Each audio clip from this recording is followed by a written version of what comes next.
नमस्कार साथियों।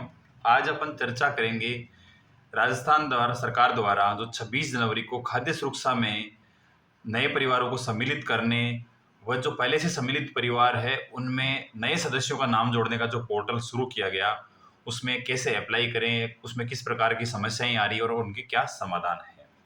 तो सबसे पहले मैं आपको बताता हूँ कि खाद्य सुरक्षा में के लिए जो नए लोग अप्लाई कर रहे हैं वो कैसे अप्लाई करें। ये पोर्टल राजस्थान सरकार द्वारा माननीय मुख्यमंत्री महोदय व माननीय खाद्य मंत्री महोदय द्वारा 26 जनवरी 2025 को ये पोर्टल प्रारंभ किया गया, जिसके अंदर कोई भी व्यक्ति जो राजस्थान सरकार द्वारा निर्धारित सरकार 32 जो कैटेगरियां हैं उनमें अगर पात्र है और जो कुछ निष्कासन की श्रेणियां हैं उनमें सम्मिलित नहीं है तो वह अप्लाई कर सकता है। उसके अप्लाई करने के लिए क्या-क्या आवश्यक चीज़ें हैं? सबसे पहले उसको अपने राशन कार्ड होना चाहिए। अगर किसी के पास राशन कार्ड ही नहीं है, तो सबसे पहले उसको राशन कार्ड बनवाना होगा। तो सबसे पहले अप्लाई करने के लिए आपको अगर कहीं जाने की आवश्यकता नहीं है, या तो आप सबसे पहले अगर आपको पता है तो आप अपने मोबाइल से अप्लाई कर सकते हैं। इसके लिए आपको खाद्य विभाग के पोर्टल food.rajasthan.gov.in पर जाना होगा। अन्यथा आप अपने नज़दीकी मित्र पर जाकर भी आप फॉर्म भर सकते हैं। फॉर्म भरने के लिए आपको क्या-क्या चीज़ें आवश्यक है? पहले आपको अपना जिला सेलेक्ट करना है और आपको अपने 12 डिजिट का राशन कार्ड नंबर डालना है। राशन कार्ड है, उसकी लेंथ होती है, लंबाई है, वो 12 अक्षरों का एक नंबर होता है, तो वो आपको पता होना चाहिए। वो डालने के बाद आपके परिवार के सभी सदस्यों की जानकारी नीचे खुल जाती है। उसके अंदर कितने सदस्य हैं, उनमें आधार शीट है या नहीं है।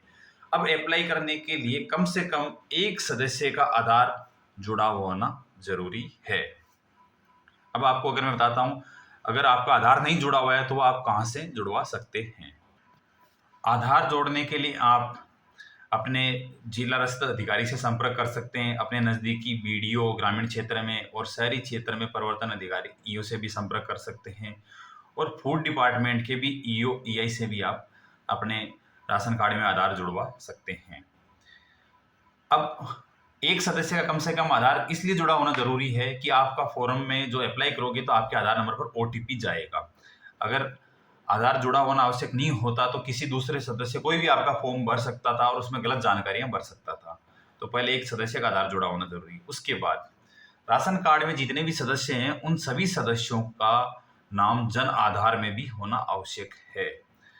अब कई लोगों को ये समस्याएँ आ रही है कि उनके राशन कार्ड में 4 व्यक्ति है, उनके जन आधार में 3 ही व्यक्ति है, या राशन कार्ड में 4 है, जन आधार में 5 है। लेकिन राशन कार्ड में जितने हैं उनका जन आधार में नाम होना ज़रूरी है। तो अगर राशन कार्ड में 4 है, जन आधार में 3 ही है, तो वो पहले जन आधार में जाकर उस व्यक्ति का नाम जुड़वाएँ, पहली समस्या। अब अगर नाम भी जुड़े हुए हैं तो कई लोगों का अभी भी देखने में आ रहा है कि अब राशन कार्ड और जन आधार मैपिंग में भी कुछ चीज़ें हैं जो कंपल्सरी है कि उनका नाम राशन कार्ड में और जन आधार में सेम होना चाहिए। हिंदी और इंग्लिश में से कोई भी एक नाम मैच होना ज़रूरी है। दूसरा, राशन कार्ड और जन आधार में डेट ऑफ बर्थ, जन्म दिनांक भी सेम होना आवश्यक है। और तीसरा है, राशन कार्ड और जन आधार के अंदर जेंडर, लिंग भी सेम होना ज़रूरी है।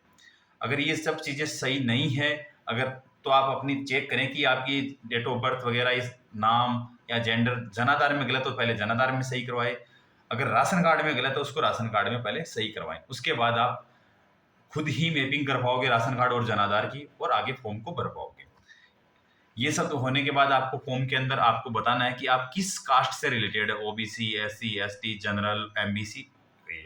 इसके बाद आपको विभाग के द्वारा 32 श्रेणियां निर्धारित की गई, उनमें से आप कौन सी श्रेणी में आते हैं वो श्रेणी सिलेक्ट करनी है, और उस श्रेणी का जो पात्रता का जो डॉक्यूमेंट है वो आपको अपलोड करना है। वो अपलोड करने के बाद हाँ, कई लोग ये भी पूछते हैं कि इसमें हमें एक ऑफलाइन फॉर्म अपलोड करना है, कि ऑफलाइन फॉर्म वगैरह कुछ अपलोड नहीं करना। सिर्फ आपको उसको कैटेगरी सेलेक्ट करनी है और एक कैटेगरी का दस्तावेज आपको लगाना है। वो लगाने के बाद आपको ये टिक करना है, 7 जो निष्कासन की श्रेणी है, एक्सक्लूजन की कैटेगरी है, उन सभी पे 1 बाय 1 टिक करना आवश्यक है, जिससे यह कि आप कंफर्मेशन दे रहे हो कि मैं इन 7 श्रेणी में से किसी में भी नहीं हूँ, और अगर पाया जाता हूँ तो इसका जिम्मेदार मैं हूँ। इसके बाद आपको हमें टिक मार्क का ऑप्शन मिलता है विभाग के पोर्टल पर, जिसमें ये कंफर्म करते हैं कि इस फॉर्म में कोई भी गलती पाई जाती है या कोई भी जानकारी मैं गलत देता हूँ तो उसका मैं स्वयं जिम्मेदार हूँ। तो ये सारी जानकारी भरने के बाद आपको फॉर्म को सबमिट पे क्लिक कर दोगे तो ये फॉर्म अप्रूवल के लेवल पर एसडीओ के पास या शहरी क्षेत्रों में जैसे जहाँ नगर निगम है या कहीं है तो उन पे उनके अधिकारी के पास चला जाता है। फर्स्ट लेवल पे वो अधिकारी जांच करता है कि इसने जो कैटेगरी में डॉक्यूमेंट लगाया वो सही है या नहीं है। वो चेक करके उस डॉक्यूमेंट को सेकंड लेवल पर भेज देते हैं, जैसे बीडीओ है, ईओ है या आयुक्त नगर परिषद होते हैं, आयुक्त नगर निगम है, उनके पास वो चला जाता है। वो लोग इसका चेक करके इसका प्रिंट निकाल के थर्ड लेवल होता है उस पर कमेटी के ऊपर भेज देते हैं। जैसे ग्रामीण में पटवारी है, बीडीओ बीएलओ है, इनके पास हो जाती है। शहरी क्षेत्रों में भी बीएलओ, जो भी सरकार द्वारा निर्धारित कमेटी की गई उसके पास वो डॉक्यूमेंट चले जाते हैं। फिर वहां से वो कमेटी रिपोर्ट देती है कि ये परिवार पात्र है या नहीं। पात्र होने के बाद वो वापस वो बीडीओ ऑफिस में आ जाता है। बीडीओ ऑफिस वाले उस कमेटी की रिपोर्ट को चेक करते हैं और उसमें कमेंट लिख के कि ये पात्र है या नहीं एसडीओ को भेजते हैं। फिर एसडीओ फाइनल निर्धारण करता है कि ये वास्तव में परिवार पात्र है या नहीं। अगर वो पात्र होता है तो उसको जोड़ देता है और पात्र नहीं होता तो उसको एप्लीकेशन को रिजेक्ट कर देता है, या उसमें कोई कमी होती है तो वो सुधार के लिए कंज्यूमर को वापस भेज देता है।